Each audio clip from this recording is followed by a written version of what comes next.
विद्यार्थियों नमस्कार। आज हम प्राचीन भारत के साहित्यिक स्रोतों के क्रम में जैन धर्म से संबंधित साहित्यिक स्रोतों का अध्ययन करेंगे। आचार्य हेमचंद्र त्रिषष्टि श्लोका पुरुष चरित्र के रचयिता हैं। इसकी भाषा संस्कृत, 10 पर्व, 34,000 श्लोक। इसमें 24 तीर्थंकरों, 9 वासुदेव, 9 प्रतिवासुदेव तथा 12 चक्रवर्ती सम्राटों का वृत्तांत है। इसी ग्रंथ के परिशिष्ट रूपों पर्व में 276 श्लोकों में महावीर के बाद हुए राजाओं और महापुरुषों का वर्णन विहित है। इस जोड़े गए भाग को ही परिशिष्ट पर्वन कहा जाता है। मेरुतुंग, प्रबंध चिंतामणि, उद्योतन सूरी, कुलयमाला, इसमें भारत पर हुए हूण आक्रमण का उल्लेख हुआ है। इसी में 18 भाषाओं की भी जानकारी प्राप्त होती है। यति वृषभ, तिलोय परिणति, इस ग्रंथ के आधार पर गुप्त संवत का प्रारंभ 320 ईस्वी स्वीकार किया गया है। जिनसेन, इन्होंने हरिवंश पुराण की रचना की। जिनसेन ने ही आदि पुराण, गुणभद्र ने उत्तर पुराण की रचना की।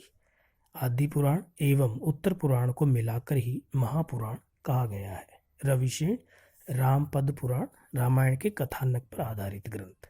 जिनप्रभ सूरी, विविध तीर्थ कल्प, यह मोहम्मद तुगलक के राज दरबार से संबंधित था। इसके ग्रंथ में चंद्रगुप्त मौर्य और पाटलिपुत्र के बारे में विवेचना है। रतन नंदी, भद्रबाहु चरित्र, हरिसेन, व्रत कथाकोश, प्रभाचंद्र, आराधना सप्त कथा प्रबंध, श्रीचंद कथाकोश, रामायण के कथानक को आधार मानकर लिखा गया पहला जैन ग्रंथ विमल सूरी द्वारा विरचित पौमचर्यु है, जिसकी भाषा प्राकृत है।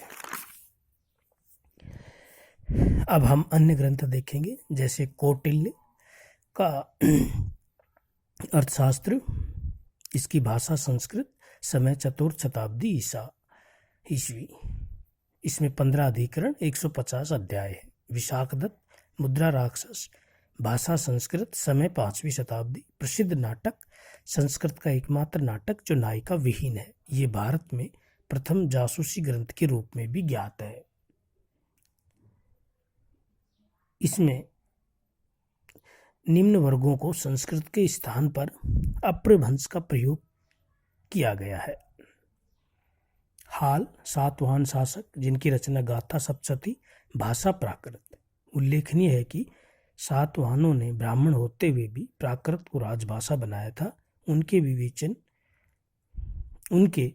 विभिन्न अभिलेख भी इसी भाषा में उत्कीर्ण हैं।